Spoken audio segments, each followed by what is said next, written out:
लोकसभा चुनाव के पहले चरण के लिए नामांकन का दौर शुरू हो गया है, लेकिन चुनावी मैदान अभी भी अधूरा है। बीजेपी ने सभी 11 लोकसभा सीटों के लिए अपने खिलाड़ियों की सूची भी जारी कर दी है। सूची के साथ ही बीजेपी ये दावा कर रही है कि उनके सभी खिलाड़ी ऑलराउंडर हैं। इस बार लोकसभा चुनाव में प्रदेश में बीजेपी क्लीन स्वीप करने जा रही है। उधर कांग्रेस के 5 खिलाड़ियों की घोषणा का इंतजार है। इस पर भाजपा तंज कस रही है। अब कांग्रेस में बिखराव है, डूबती हुई नैया हम हर बार बोलते हैं, छेद हो गया है, कांग्रेस छोड़ के जा रहे हैं और इतना बिखराव है कि मुख्यमंत्री, पूर्व मुख्यमंत्री जी को मंच पर ही कार्यकर्ता पिछले 5 साल में उनके साथ कैसा बर्ताव हुआ है, आज इतना पीड़ित है कार्यकर्ता कि उनके सामने मुंह पर बोल रहा है कि 5 साल हम लोग आपसे मिलने के लिए तरस गए।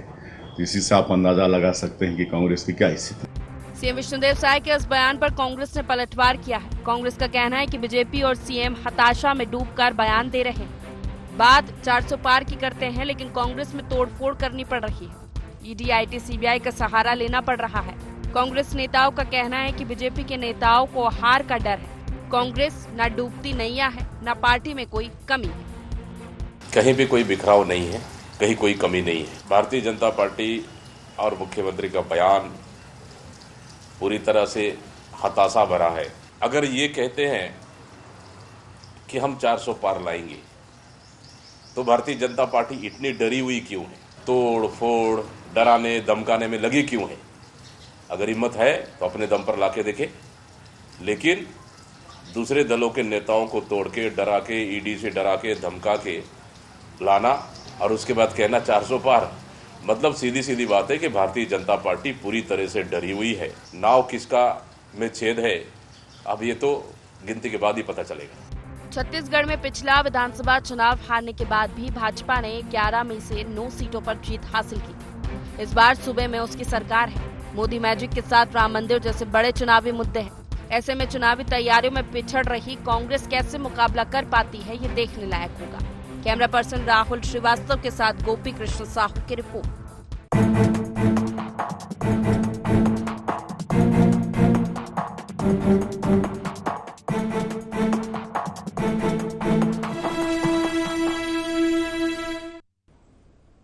नमस्कार, बहुत स्वागत है आपका गुहार छत्तीसगढ़ देख रहे हैं आप। मैं हूं आपके साथ प्रशिता शर्मा। शुरू हो गया घमासान, अधूरा मैदान। जी हां, लोकसभा चुनाव की तारीखों का ऐलान हो चुका है। पहले चरण के लिए नॉमिनेशन भी शुरू हो गया है। बीजेपी प्रदेश में अपने सभी 11 खिलाड़ियों का ऐलान भी कर चुकी है, लेकिन दूसरी ओर कांग्रेस अब भी अपने पूरे प्रत्याशी घोषित नहीं कर पाई है। लगातार कांग्रेस में बैठकों का दौर चल रहा है, लेकिन उम्मीदवार तय नहीं हो पा रहे हैं, जिसको लेकर सत्ता पक्ष लगातार विपक्ष पर हमलावर है कि कांग्रेस में कोई चुनाव लड़ने को तैयार ही नहीं है। तो वहीं दूसरी ओर कांग्रेस ये मानने को तैयार नहीं है कि कांग्रेस को एक बार फिर नई रणनीति पर काम करना होगा और कितनी मजबूती के साथ इस बार के चुनाव में कांग्रेस उतर पाएगी। इसी पर चर्चा करेंगे, जान लेते हैं गुहार के पॉइंट्स क्या है। शुरू हो गया चुनावी घमासान, क्यों खाली पड़ा है मैदान? कांग्रेस में क्यों नहीं तय हो पा रहे सभी उम्मीदवार?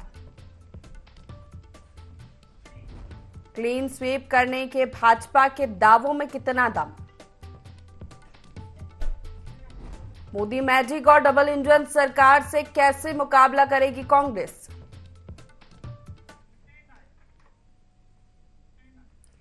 और इन्हीं मुख्य सवालों के साथ चर्चा की शुरुआत करेंगे। खास पैनल हमारे साथ जुड़ गया है। सबसे पहले परिचय आपका करा देते हैं। कांग्रेस से अभय नारायण हमारे साथ जुड़ गए हैं और राजनीतिक विश्लेषक डॉक्टर अजय चंद्राकर जी हमारे साथ जुड़ गए। आप दोनों मेहमानों का बहुत स्वागत है IND24 की इस खास चर्चा में। अभय जी, सबसे पहला सवाल आप ही से है कि तारीखों का ऐलान हो चुका है, पहले चरण के लिए नॉमिनेशन भी शुरू हो गए हैं, लेकिन कांग्रेस अपने अब तक पूरे उम्मीदवार भी तय नहीं कर पाई है। आखिर कहां समस्या आ रही है? इतना बिखराव क्यों नजर आ रहा है कांग्रेस में? शर्मा मैडम, कहीं कोई बिखराव नहीं है। और रही सवाल तय करने की, तो 6 प्रत्याशी तय हो गए हैं और प्रचार प्रसार भी चालू कर दिए हैं। 5 सीटों को लेकर सीसी में भी बात हो गई है। केवल सीसी की बैठक होगी और पूरे देश की जो सूची जारी होगी उसी सूची के साथ ये 5 नाम भी आ जाएंगे, क्योंकि मंथन यूपी, बिहार, सभी जगहों में पूरे देश के लिए होना है। इसी पूरे देश पे चर्चा करती है। छत्तीसगढ़ की चर्चा लगभग हो चुकी है, केवल नाम डिक्लेयर होने बाकी है। और सचिन पायलट जी कल आ रहे हैं छत्तीसगढ़, हो सकता है कल तक नाम भी सब आ जाए था। सचिन पायलट जी 2 दिन के दौरे पर रहेंगे यहाँ, तो कहीं कोई बिखराव, कहीं कोई देरी जैसा प्रश्न नहीं है। निश्चित रूप से एक बात जरूर हुई है कि भारतीय जनता पार्टी हमसे बहुत पहले अपने प्रत्याशी दे दी, क्योंकि भारतीय जनता पार्टी को पुराने लोग को टिकट काटना था, उनके एक्टिंग एम्बेसी थी, उनका क्षेत्र में कोई पहचान नहीं बन पाई थी, कोई काम उनके द्वारा नहीं हुआ था, कोई बताने लायक तब भी उनके पास केंद्र सरकार की नहीं थी, तो भाजपा को नए उम्मीदवार देने थे। हमारे यहाँ 5 जगह जो होते हैं उसपे 2-2, 3-3 नाम थे, उसको सिंगल कर दिया गया है। बहुत जल्द 2 नाम सामने आ जाएंगे। और ये चुनाव, लेकिन आपको नहीं लगता कि समय बहुत ज्यादा लग गया उम्मीदवार तय करने में? लगातार बैठकें होती रही लेकिन टलते गए नाम कि अभी नहीं, अब सूची आएगी, अब सूची आएगी, आज भी यही था, कल भी यही था, अब फिर कल पर बात टल गई, मतलब तारीखों पर तारीख ही मिलती जा रही है। ये भारतीय जनता पार्टी ने बहुत पहले तय कर दिया। कांग्रेस की सूची समय पे आएगी, देखिए चुनाव की घोषणा हो गई, आपका जो सूचना जारी स्तर में, और ये परंपरा रही है पहले की। अजय चंद्राकर जी बैठे हैं, दोनों ही पार्टियां चुनाव डिक्लेयर होने के बाद जारी करती थी, और कभी कभी तो नामांकन के 1 दिन पहले तक सूची आती है। भाजपा की भी आती थी, कांग्रेस की भी आती थी। अब भारतीय जनता पार्टी एक आदमी की तूती बोलती है, जिसको वो चाहता है उनको टिकट देना है, वहां कोई बहस नहीं होती, वहां कोई बात नहीं होती।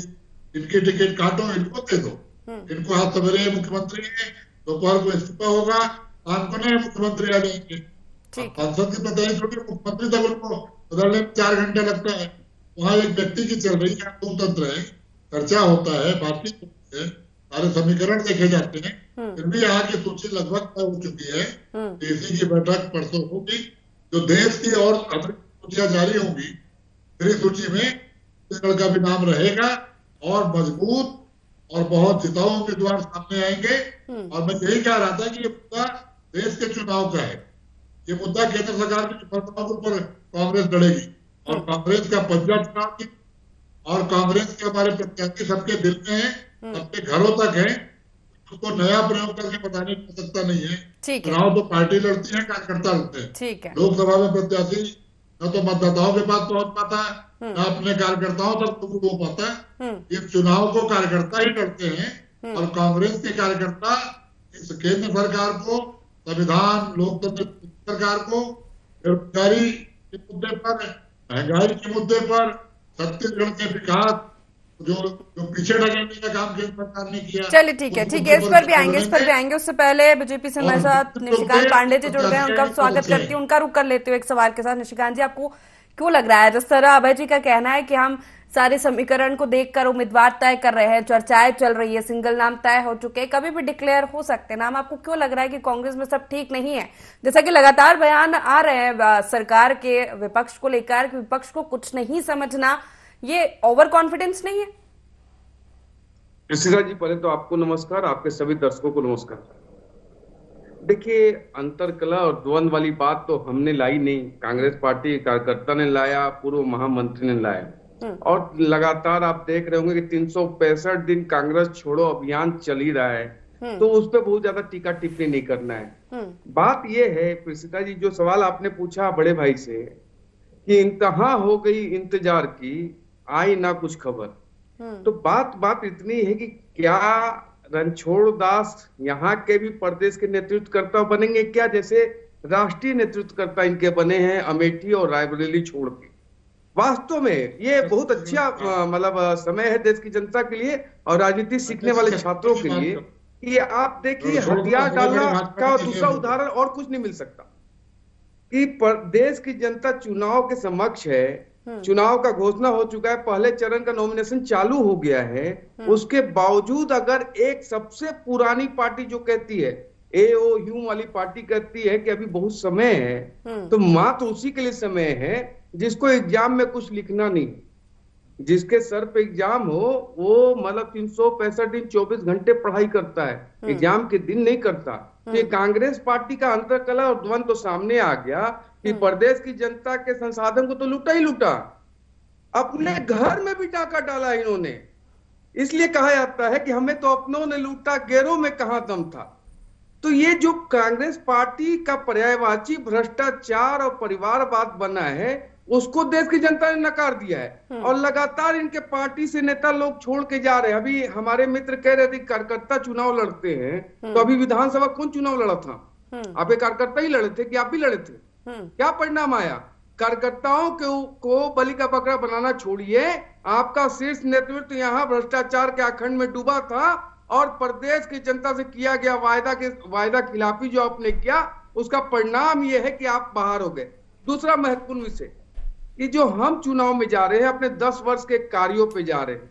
शानदार नेतृत्व करता है, शानदार संगठन है और सबसे बड़ी पार्टी होने का गौरव भी हमारे पास है। उसके साथ हर वर्ग के लिए हमने न्याय का काम किया, चाहे शौचालय से लेके पीएम आवास से लेके जनधन अकाउंट से लेके ये सारे कार्य हम लगातार करें। उसके साथ पीएम आवास का, आप प्रिसिता जी आपको ध्यान होगा कि हमारे पूर्व मुख्यमंत्री ने पीएम आवास से वंचित इसलिए किया, इसका नाम पीएम आवास था।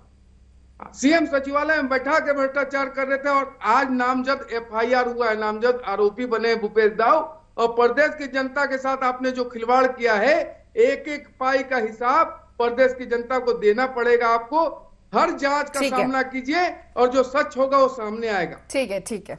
चंद्राकर जी से भी एक प्रतिक्रिया ले लेते हैं इस पर। स्थितियों को समझते हुए आपसे समझना चाहूंगी कि जो फिलहाल नॉमिनेशन शुरू हो गया है तारीख को, हालांकि ऐसा पहली बार नहीं है, पहले भी कई चुनाव ऐसे रहे हैं जब उम्मीदवारों के नाम हमारे सामने इसी दौरान आए हैं। लेकिन जिस तरह का नरेटिव पिछले कुछ चुनावों से सेट हुआ है कि बहुत पहले उम्मीदवारों को चुनावी मैदान में उतार देना ताकि कैंडिडेट ठीक ढंग से तैयारी कर पाए चुनाव की, जनसंपर्क ठीक ढंग से कर पाए, जनता के बीच अपने कार्यों को पहुंचा पाए।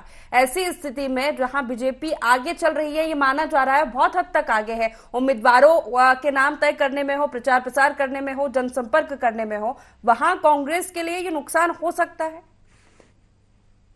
अब बिल्कुल प्रीतिशा जी, इसे 3 एंगल से देखना चाहिए।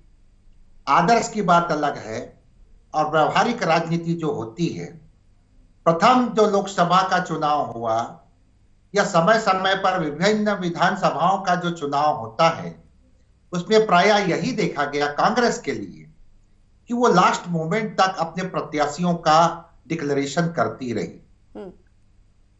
यहां मूल बात यह है कि बीजेपी सत्ता में होने के बावजूद संगठन लेवल पर अपने प्रत्याशियों का नाम तय करके छत्तीसगढ़ के परिवेश में वो 11 प्रत्याशियों का नाम घोषित कर दी। कांग्रेस 6 प्रत्याशियों का नाम घोषित कर पाई है, बाकी 5 बचे हैं, उसमें 3 तो बहुल आदिवासी बहुल है, एक बिलासपुर और रायगढ़ को छोड़ दें तो।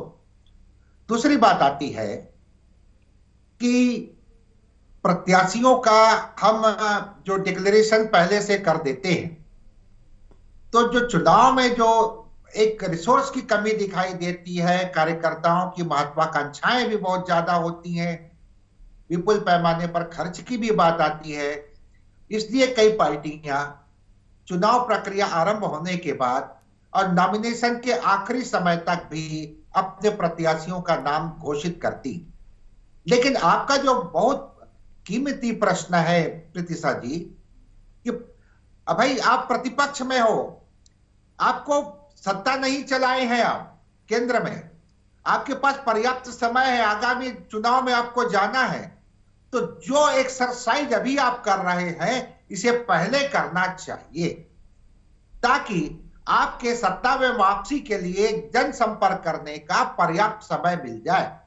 लेकिन अभय भैया बहुत ही वरिष्ठ हैं, वो भी चाहते हैं या कोई भी कार्यकर्ता चाहेगा मेरी दृष्टि में कि प्रत्याशियों का नाम तो डिक्लेयर हो जाए, लेकिन प्रवक्ता की भूमिका में जब बात करते हैं तो स्वाभाविक है कि वो अपनी पार्टी के जो गाइडलाइन है उनके अनुसार बात करेंगे। लेकिन एक कार्यकर्ता के रूप में तो यही बात होगी कि बीजेपी से जब प्रत्याशियों का डिक्लेरेशन हो गया, हमारे भी बचे हुए प्रत्याशियों का नाम तय हो जाए और कार्यकर्ता फील्ड में जाएं। यही बात है प्रीतिशा जी। बिल्कुल। चलिए अभय जी से भी इसका जवाब ले लेते, शायद दे कि कहना है चंद्राकर जी का कि अगर जल्दी डिक्लेरेशन हो जाएगा, टाइम मिल जाएगा। जिस तरह का माहौल अभी बना हुआ है, डबल इंजन की सरकार लेकर बीजेपी चल रही है, तमाम विकास के कार्य वो गिना रही है, मोदी मैजिक है, राम मंदिर का मुद्दा है, इन सब के बीच कहां आप देख पा रहे जनमत कांग्रेस का? देखिए, जो छद्म आवरण है भारतीय जनता पार्टी, अभी निशिकांत भैया 10 साल की मोदी सरकार के कामों की बात, काम एक नहीं बता रहे हैं, केवल भ्रष्टाचार, विधानसभा के आरोप को दोहराने का काम, भूपेश बघेल का नाम, सोनिया जी का नाम, अमेठी का नाम, रायबरेली का नाम। अरे हमने वो दौर देखा है कि जब अटल बिहारी वाजपेयी पूरे देश में घूम घूम के लड़ते थे और हारते थे। हमने वो दौर भी देखा है कि आडवाणी जी को सुरक्षित सीट खोजना पड़ता था। हमने वो दौर भी देखा है जब भारतीय जनता पार्टी 2 सीट पे आया करती थी और कांग्रेस 4 सीट पे जीता करती थी। ये तो राजनीति का दौर है, जनता के बीच ठहरेगा और कौन नहीं ठहरेगा उसका दौर है। इतिहास खंगालने की और भविष्य देखने की, तो इतिहास भी देखिए और भविष्य भी देखिए। आप केवल भविष्य की बात कर रहे हैं, 400 पार 400 पार। हमने इंडिया साइनिंग देखा था, पूरा देश इंडिया साइनिंग में डूबा हुआ था और सरकार कांग्रेस की बन गई। ये तो जनता है, जनता तय करेगी।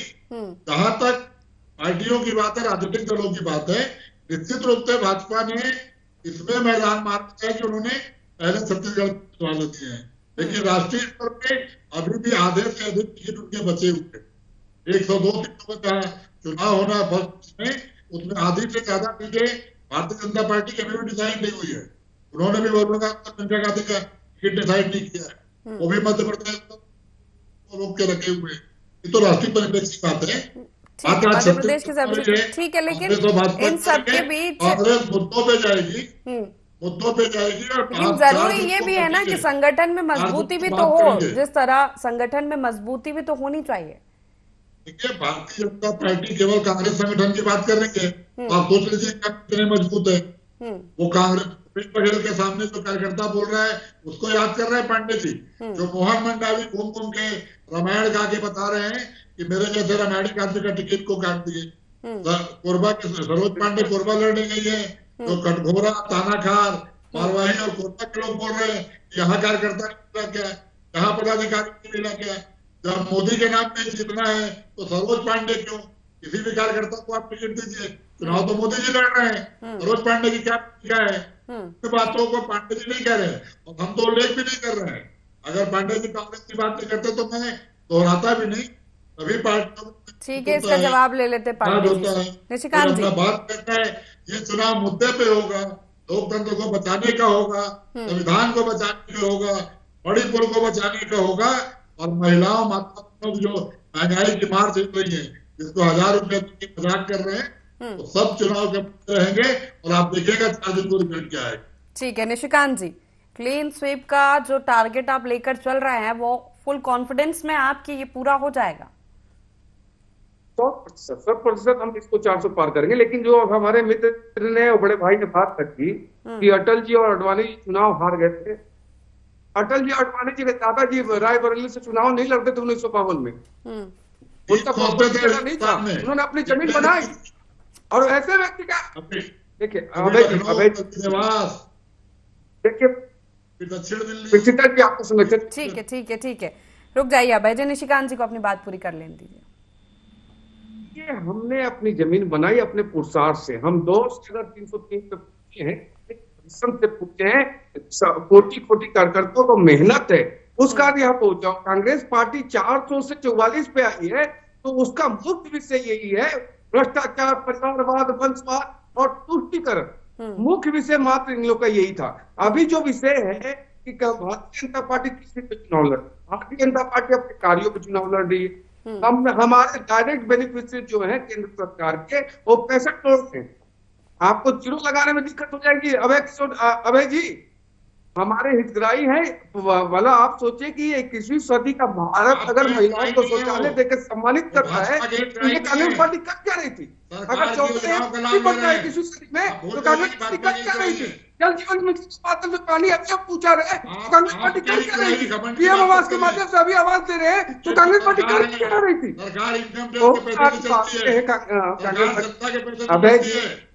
अभय जी आप वरिष्ठ, लेकिन आपका ये व्यवहार बिल्कुल ठीक नहीं है। ठीक है इसी कारण आप प्रदेश की जनता और देश की जनता नकारती है। आप नहीं पहुंच सकते हो। जो पार्टी सरकार में रही वो भी अगर गरीब पीड़ित वंचित कर रही हो तो उसको अपना चेहरा आईना में देखना चाहिए कि आपके पूर्वजों ने क्या काम किया होगा।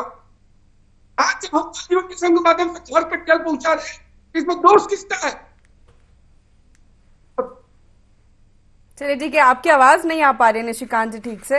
मैं चंद्राकर जी का रुख करूंगी। जिस तरह की परिस्थितियां फिलहाल छत्तीसगढ़ में बनी हुई है उसको देखते हुए आने वाला चुनाव किस नजरिए से देखते हैं? क्लीन स्वीप का टारगेट लेकर बीजेपी चल रही है, एक तरफ कांग्रेस के उम्मीदवार तय नहीं हुए हैं। कितनी मजबूती के साथ दोनों राजनीतिक दल चुनावी मैदान में हैं? प्रीतिशा जी, जब हम मध्य प्रदेश में थे तो 1996 में जो लोकसभा का चुनाव हुआ वहां से लेकर के 2019 तक बीजेपी के लोकसभा में सफलता का स्ट्राइक रेट 86% से 90% रहा है। इससे इनकार नहीं है, यकीनन यह सत्य है। लेकिन वाजपेयी जी भी आह्वान किए थे क्लीन स्वीप का, लेकिन वो आह्वान आज तक पूरा नहीं हुआ। कांग्रेस कभी 1 सीट 2 सीट 3 सीट इसी के आसपास रही है। लेकिन 2024 एक नया लोकसभा का चुनाव है। बीजेपी अपने मल्टीपल प्रोग्राम्स को लेकर के आ रही है। राज्य सरकार के मोदी जी की गारंटी की बात कर रही है, उनके क्रियान्वयन की चर्चा कर रही है। और अभय नारायण जी जिस तरह से मुद्दों को उठा रहे थे वे भी मुद्दे हैं। तो यहाँ पर प्रतिपक्ष और सत्ताधारी दोनों किस तरह से चुनाव में जाते हैं, अपने अपने पक्ष को रखते हैं, आम नागरिकों को किस तरह से प्रभावित करते हैं। क्योंकि इस चुनाव की अलग पोजीशन यह है प्रीतिशा जी कि कुछ समय पहले तक मतलब 5 साल कांग्रेस सरकार भी सत्ता में रही। बाकी जो इलेक्शन हुआ था मध्य प्रदेश से अलग हुए थे, जोगी जी के कार्यकाल के बाद लगातार बीजेपी सत्ता में रही। तो इस परिवेश में कांग्रेस चुनाव में जा रही है तो ये एक प्रकार से कई सीटों पर दिलचस्प चुनाव हो सकता है, परिणाम चाहे कुछ भी हो। और बीजेपी के लिए चुनौती है कि अपनी सफलता के स्ट्राइक रेट को बरकरार रखना और वो टारगेट रखते हैं क्लीन स्वीप का। तो यह तो इतिहास के भविष्य के गर्त में छुपा हुआ है प्रीतिशा जी। ठीक है, समय की कमी है। निशिकांत जी अपनी बात पूरी कर लीजिए, फिर चर्चा को समाप्त करेंगे। देखिए चंद्राकर जी जो कहा कि भविष्य के गर्भ में छिपा हुआ ये परिणाम नहीं, ये पास्ट के गर्भ में छिपा हुआ उसके कारण ये क्लीन स्वीप होगा। जो हमने लगातार जन हितैषी कार्य किए, जनता के जनमानस के आशा आकांक्षाओं के अनुरूप जो हमारे आदरणीय नरेंद्र मोदी जी के नेतृत्व में कार्य किया गया उसका परिणाम ये आएगा। क्लीन स्वीप हो रहा है छत्तीसगढ़, सिर्फ छत्तीसगढ़ नहीं पूरे देश से 400 पार की आवाज आ रही है और ये संकल्प हम लेके चल रहे हैं और अक्षर से इसको पूरा करने की ताकत भी रखते हैं और देश की जनता आशीर्वाद भी देने को तैयार है। चलिए ठीक है, आप तीनों मेहमानों का बहुत शुक्रिया हमारे साथ इस चर्चा में शामिल होने के लिए। तो घमासान शुरू हो गया है चुनाव का, लेकिन मैदान फिलहाल अधूरा है छत्तीसगढ़ में, क्योंकि कांग्रेस के उम्मीदवार अभी तक पूरे तय नहीं हुए हैं। नॉमिनेशन पहले चरण के लिए शुरू हो चुका है, लेकिन उम्मीदवारों को लेकर बात नहीं बन पा रही है। चर्चा लगातार सीईसी की बैठक में हो रही है। सिंगल नाम ये बताया जा रहा है कि तय हो गए हैं, लेकिन वो डिक्लेयर नहीं हो पा रहे हैं। अब वो कब तक होंगे इसका इंतजार करना होगा। और दूसरी तरफ बीजेपी अपना क्लीन स्वीप का प्लान लेकर चल रही है। फुल कॉन्फिडेंस में है कि विपक्ष उनके सामने कुछ भी नहीं है और ना ही कोई चुनौती है। लेकिन हालांकि ये तो 4 जून के परिणाम ही बताएंगे कि किसके पक्ष में जनता जाती है। फिलहाल गुहार छत्तीसगढ़ में इतना ही। आप बने रहिए IND 24 के साथ। नमस्कार।